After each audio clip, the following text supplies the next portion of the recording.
10과 11절 말씀입니다. 신약성경 397페이지입니다. 유다서 1장 10절 11절 말씀. 이 사람들은 무엇이든지 그 알지 못하는 것을 비방하는도다. 또 그들은 이성 없는 짐승같이 본능으로 아는 그것으로 멸망하느니라. 화 있을진저 이 사람들이여 가인의 길에 행하였으며 삭을 위하여 발람의 어그러진 길로 몰려갔으며 고라의 패역을 따라 멸망을 받았도다. 아멘.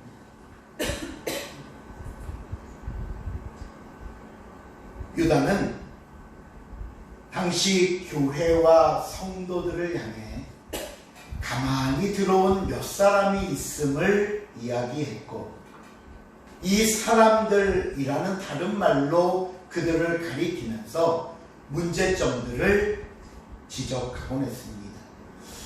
유다가 말한 문제는 모두 4가지라고 말씀드렸는데, 지난 시간에는 그 첫 번째 문제로서 꿈꾸는 이 사람들이여 라는 말로 살펴봤고요.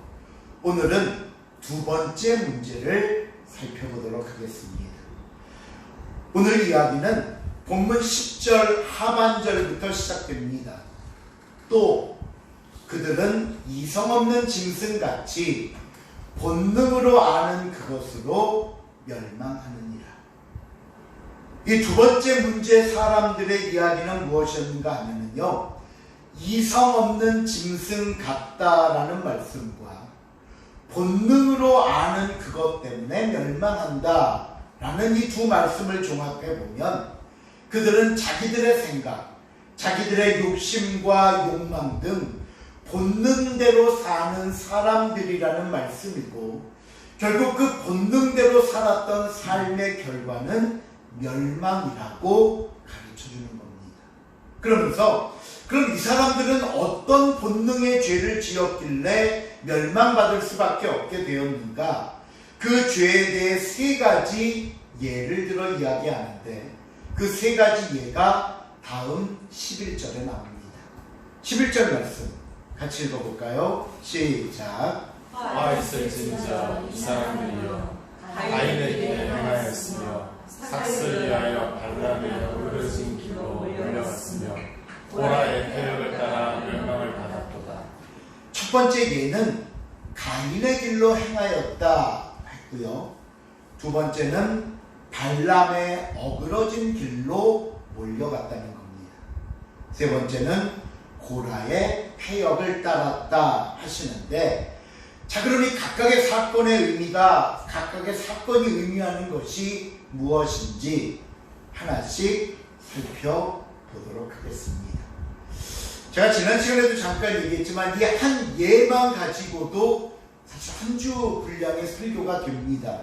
하지만 이 3가지를 다 얘기하려고 보다 보니까 어쨌든 잘 정신 바짝 차리고 따라오셔야 됩니다. 아멘. 예. 첫 번째, 가인의 길로 행했다라는 게 뭐냐?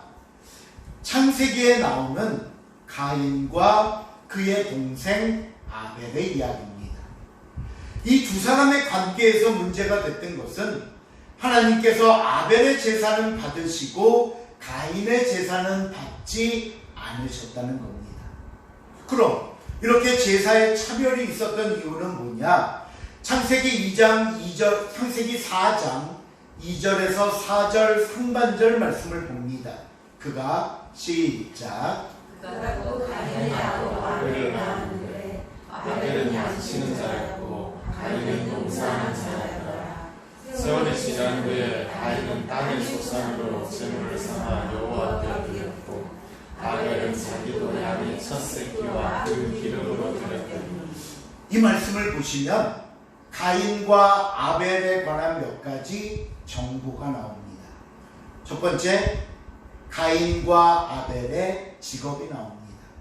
가인은 농사 짓는 사람이었고 아벨은 양을 치는 사람이었다. 두 번째, 이 두 사람이 바친 제물이 나옵니다.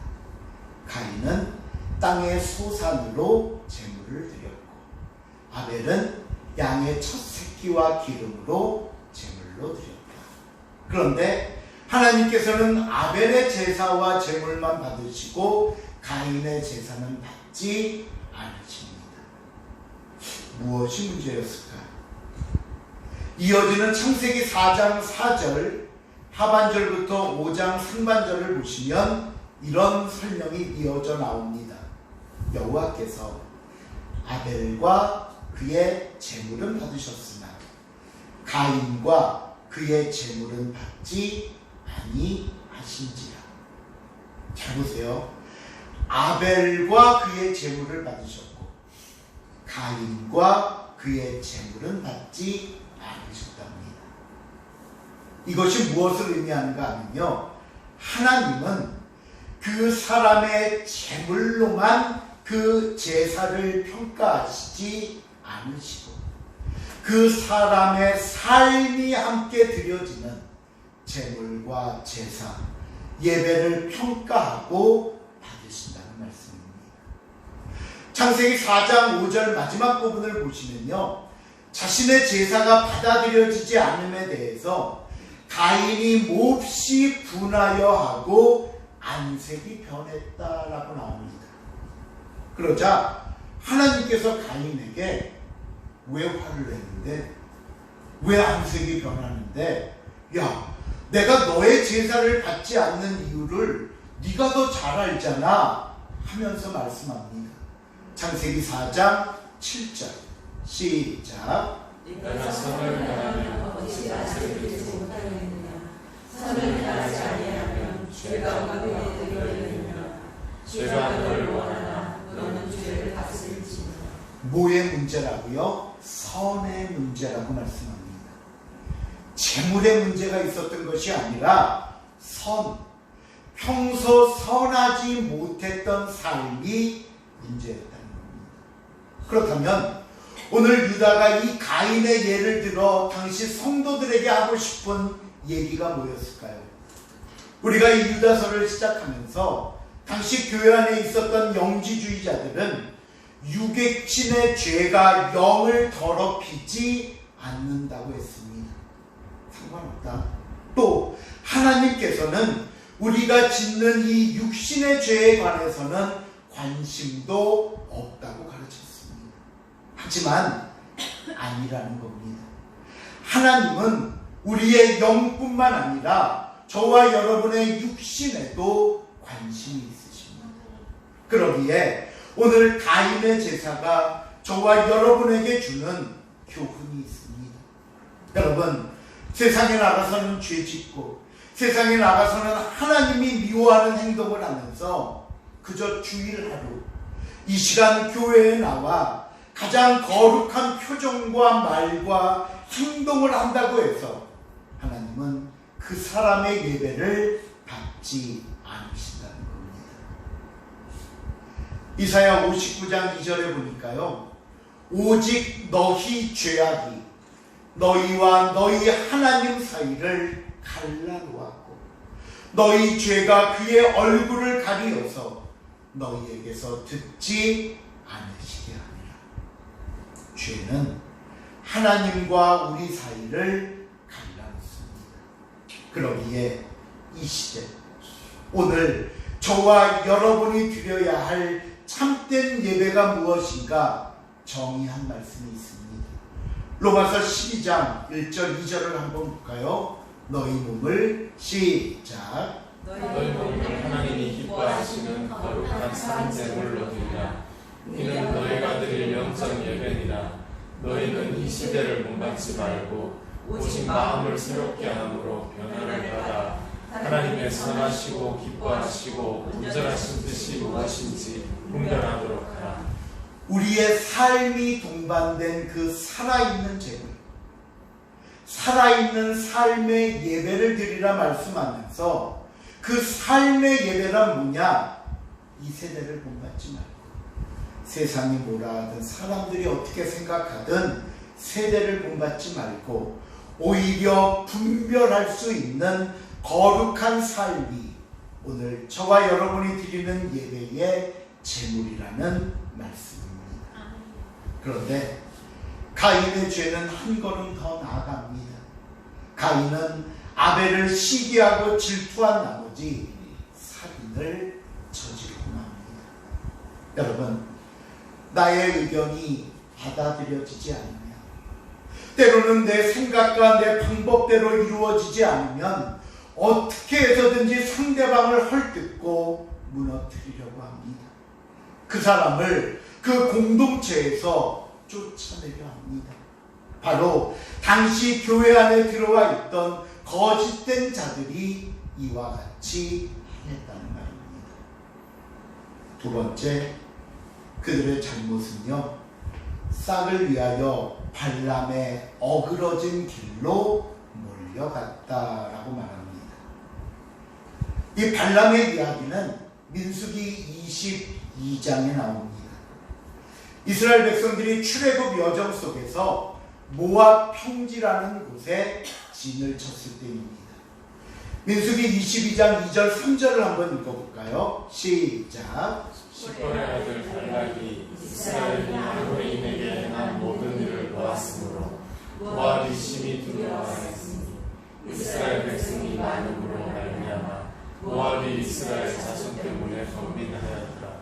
이 말씀을 보면요, 당시 모압 왕이었던 발락이 이스라엘 자손들을 두려워하고 이스라엘 자손들 때문에 번민했다라고 나옵니다. 왜 이렇게 됐냐 하면 바로 앞에 21장을 보면요, 이스라엘이 경험했던 두 번의 전쟁 이야기가 나오는데, 하나는 이스라엘 백성들이 출애굽 과정 속에 아모리 땅을 지나게 됩니다. 그러면서 아모리 왕에게 우리가 이 땅을 지나가게 좀 해주십시오. 어떤 해도 끼치지 않고 어떤 손해도 끼치지 않으니 그냥 지나만 가게 해주십시오라고 부탁을 했는데, 아모리 왕은 거절함과 동시에 오히려 군대를 모아 이스라엘을 치려고 하는 겁니다. 이때 하나님께서 이스라엘을 도우셔서 누구도 예상치 못했던 이스라엘의 큰 승리를 안겨다 주십니다. 그러고 나서 또 길을 진행하는데, 이번에는 바산 왕 옥이 아모리가 무너졌다는 이야기를 듣고는, 야, 저 강한 아모리도 무너졌는데 우리 이렇게 가만히 있다가 우리도 당하는 거 아니야? 걱정에 먼저 이스라엘을 치려고 나오는 겁니다. 아무래도 이러다 당하는 것보다는 성수를 치자. 하지만 그 결과 역시 이스라엘은 한 명의 부상자도 없이 그 땅을 점령해버리고 맙니다. 바로 이 두 번의 전쟁의 소문이 발락의 귀에 들어간 겁니다. 그러면서 그러면 아모리 무너지고 바산 무너지면 다음은 우리 차례인가 하면서 두려움과 번민에 잘못 들어했다. 결국 발락은 미디안 장로들을 모아 대책을 의논하는데, 거기 나온 대책의 결론이 뭐냐면요, 부올의 아들 발람을 부르자는 겁니다. 왜 발람을 부르는 게 대책이 될 수 있었는가 하면 민수기 22장 6절입니다. 시작.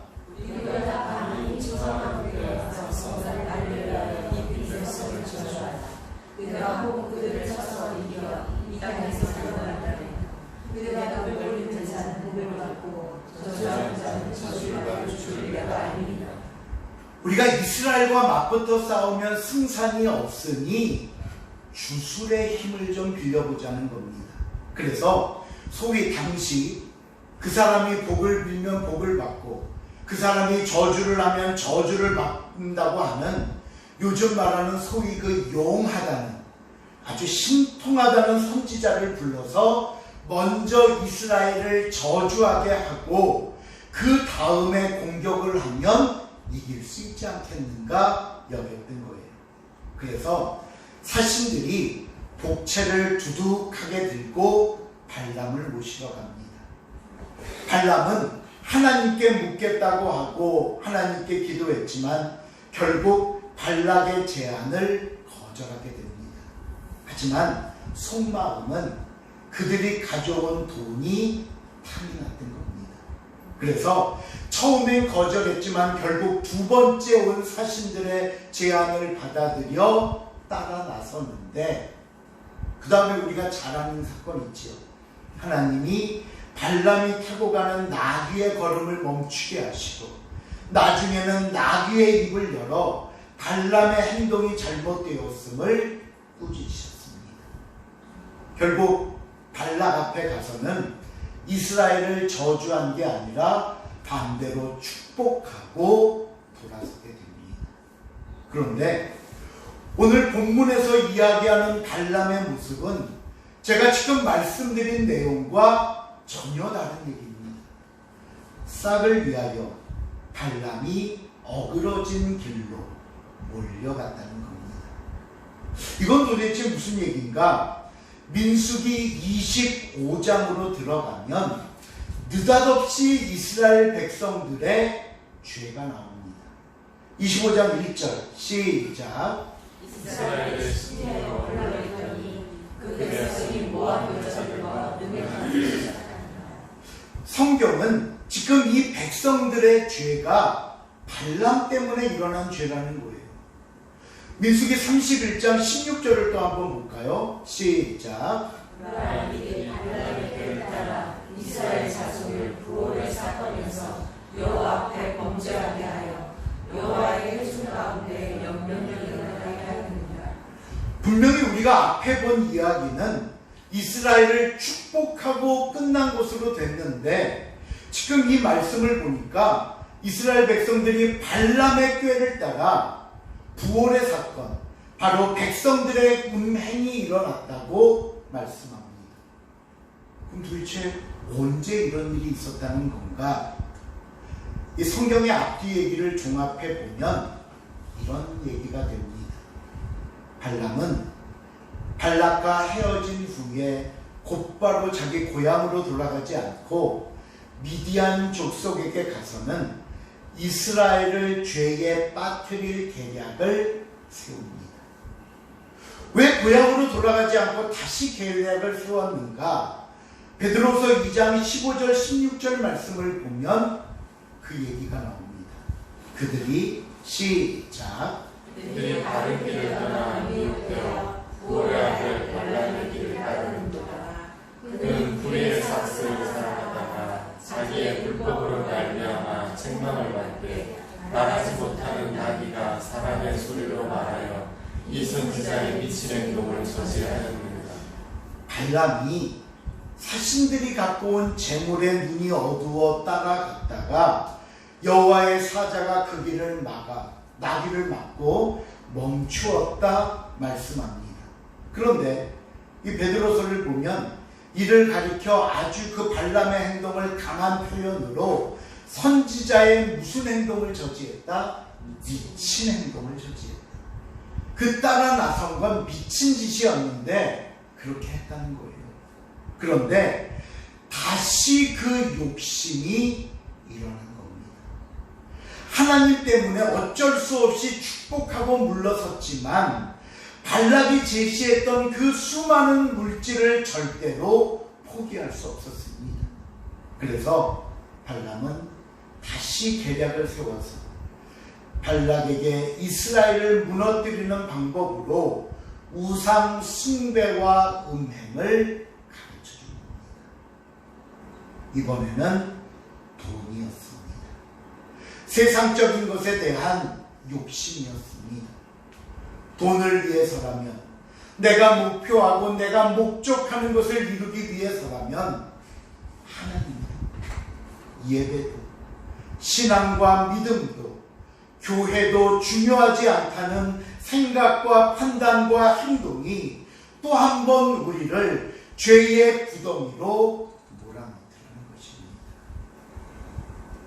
세 번째 성경이 말하는 죄는 고라의 타협을 따라 멸망받았다 말씀합니다.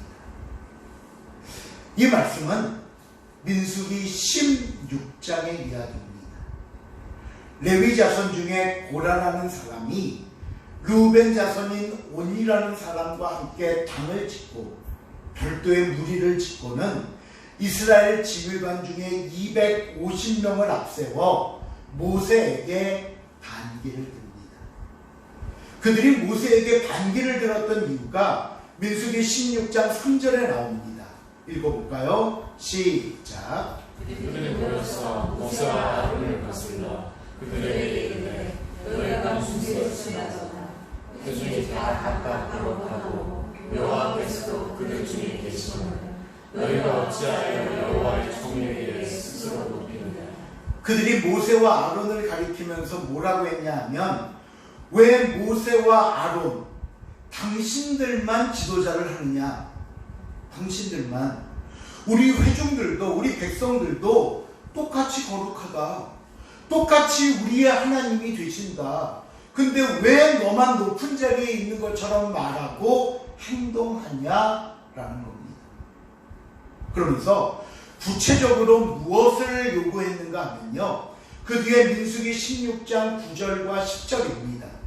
읽어볼까요? 시작. 이스라엘 하나님이 이스라엘 중에서 너희를 구별하여 자기에게 가까이 하게 하사 여호와의 성막에서 봉사하게 하시며 회중 앞에 서서 그들을 대신하여 섬기게 하시니 너희에게 작은 일이 되느냐. 하나님이 너와 내 모든 형제 내 자손으로 너와 함께 가까이 오게 하셨거늘 너희가 오히려 제사장의 직분을 구한다. 요 말은 지금 모세가 고라에게 하는 말입니다. 왜 이런 걸 원하는데 하는 말인데, 보세요. 모세가 고라에게 이런 말을 합니다.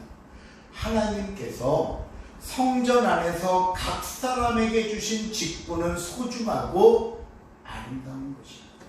그런데 왜 너희는, 고라를 비롯한 너희는 자신의 직분과 사명에 충실하게 봉사하면서 하나님 섬길 생각은 하지 않고 제일 마지막에 보니까 어떤 자리를 원하느냐? 제사장의 직분을 구합니다. 고라는 제사장의 직분을 같이 하자고 했습니다. 왜 너희만 제사장이 되는데, 너희만 왜 그렇게 특별한데, 우리도 성전에서 봉사하는 레위 자손이야. 우리도 충분히 거룩하고 우리도 충분히 하나님이 함께 하시니 나도 제사장의 역할을 할 자신도 있고 나는 충분히 능력도 있다고 생각해 라고 모세에게 반기를 들었던 거예요. 얼핏 들으면 이들의 주장이 옳아 보이기도 합니다. 마치 모세와 아론이 모든 걸 독점하고 자기들끼리만 결정하고 행동하고 주장하는 것처럼 보입니다. 또 이들의 주장 안에는 나를 따르는 사람들의 동조를 끌어내기 위한 계략도 있었습니다. 흔히 이런 말들 하잖아요. 야, 나 혼자 잘 먹고 잘 살자고 이러는 거 아니야. 그쵸? 다 너희 위해서 내가 앞장서서 이러는 거야. 이게 잘 돼서 성공만 하면 너희도 모세처럼, 너희도 아론처럼 할 수 있어. 사람들을 선동해서 자신의 목적을 이루려는 겁니다. 그렇다면 왜 지금 이 고라의 행동이 하나님 앞에 죄가 된 줄 아십니까?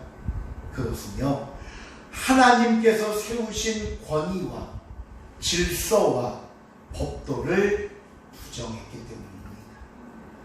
하나님이 세우신 직분을 무시하고 무너뜨리기 때문입니다. 자신의 힘을 과시하면서 그 정도는 나도 할 수 있어. 아니, 내가 더 잘할 수 있다는 생각, 그 자체가 교만이자 죄이고 결국 누구 마음대로? 내 마음대로. 자신들의 생각과 자신들의 마음대로 이 공동체를 움직이고 싶었던 욕심 때문이었습니다. 하나님께서 이 죄를 어떻게 다루는지 보십시오. 모세와 아론은 물론이고 고라를 비롯한 반역한 모든 사람들에게 각자 하나씩 향료의 불을 붙여 가져오라고 하십니다. 왜 향료의 불을 붙이라고 하냐면요, 레위기 10장에 보면 이런 일이 있었습니다. 아론의 두 아들인 나답과 아비후가 하나님께 드리는 향로에 하나님이 명령하지 않은 다른 불을 자기 임의로 자기 마음대로 담아 향을 피워 분향하다가 죽었습니다. 하나님의 심판을 받았습니다. 바로 이것 때문입니다.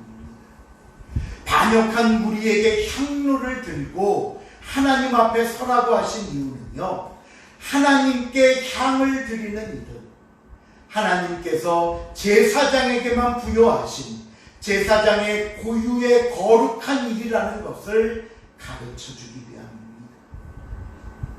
너희는 나도 할 수 있습니다. 왜 당신만 하십니까? 말하지만 그 일은 하나님이 세우신 제사장만 해야 하는 일이 맞고 그것이 하나님의 뜻임을 분명히 가르쳐주기 위함이었습니다. 그리고는요, 자신의 직분을 망각한 고라에게, 그리고 하나님이 세우신 권위와 질서를 무시하고 반역했던 그들에게 서 있는 땅이 갈라지면서 모두 땅 속에 묻히는 것과 하늘에서 하나님의 불이 내려와 그들을 사르는 심판을 행하셨던 겁니다.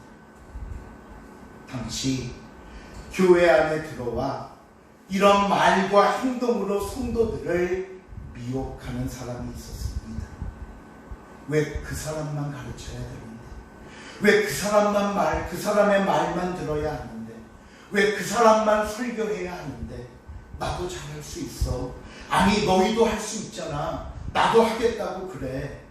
결국 하나님이 세우신 권위와 질서에 대한 도전과 반역을 일으킵니다. 내 마음에 안 든다고, 나와 생각이 다르다고 무시하고 반대하고 끌어내리려 합니다. 결국 이런 사람들의 특징이 뭔 줄 아십니까? 공동체 안에서 내 생각, 내 방법이 실행되어야만 그것이 은혜고 축복이라고 말합니다. 하지만 그렇지 않으면 어리석다 말하고 틀렸다 말하고 잘못하고 있는 것이라고 주장하더라는 겁니다. 오늘 하나님께서는 교회 안에 모든 성도에게 주신 직분과 사명이 있습니다. 또 달란트대로 주신 역할이 있습니다. 누구는 입의 역할을, 누구는 손과 발의 역할을, 누구는 겉으론 보이지 않지만 몸 안에 장기가 생명과 직결되듯 그렇게 숨어서 교회를 움직이고 지탱하는 마치 심장과 같은 역할을 주셨습니다. 여러분, 모든 역할이 소중합니다. 모든 역할이 교회를 건강하게 하고 교회를 움직이는데 필요합니다. 그러므로 여러분, 자신의 자리를 지키십시오. 자신의 역할에 충실하십시오. 내 역할은 하찮게 여기면서, 내 역할은 무시하고 성실하지 못하면서 다른 사람의 역할만 부러워하거나 그 역할을 뺏으려 한다면 그것이 바로 공동체를 무너뜨리는 일이고 하나님께 죄가 된다고 가르쳐 주시는 겁니다. 말씀을 맺습니다. 오늘 성경은 우리에게 세 가지 죄의 모습을 가르쳐 주셨습니다. 첫째, 가인을 통해서는 우리가 성도라고 한다면, 우리가 예배자라고 한다면 삶이 거룩하지 못한 죄를 없애야 한다는 겁니다. 두 번째, 발람을 통해서는 돈으로 대변되는 욕심과 욕망에 사로잡힌 죄에서 벗어나야 합니다. 세 번째, 고라를 통해서는 권위와 하나님이 세우신 질서를 무시하고 자기 마음대로 자기가 우두머리가 되고자 하는 죄에 떠나야만 합니다. 이 모든 것은 그 당시뿐만 아니라 오늘 저와 여러분도 조심하고 경계해야 할 마음이자 행동임을 깨닫고, 여러분 항상 하나님 앞에서 그리고 하나님의 말씀 안에서 올바른 성도의 삶을 이루는 복되고 귀한 모습이 될 수 있기를 주님의 이름으로 축원을 드립니다. 아멘. 기도하시겠습니다. 사랑의 하나님, 오늘도 우리에게 주신 말씀을 통하여 우리의 본분과 우리의 삶과 우리가 무엇을 바라보며 의지하며 나가야 할 것인가를 배웁니다. 세상에 휘둘리지 않게 하시고 그 욕심에 무너지지 않게 하시고 교만치 않게 하사 늘 내게 주어진 이 자리에서 묵묵히 주님 바라보며 섬기며 충성하는 복된 모습 되게 하여 주시옵소서. 감사드리오며 예수님의 이름으로 기도하옵나이다.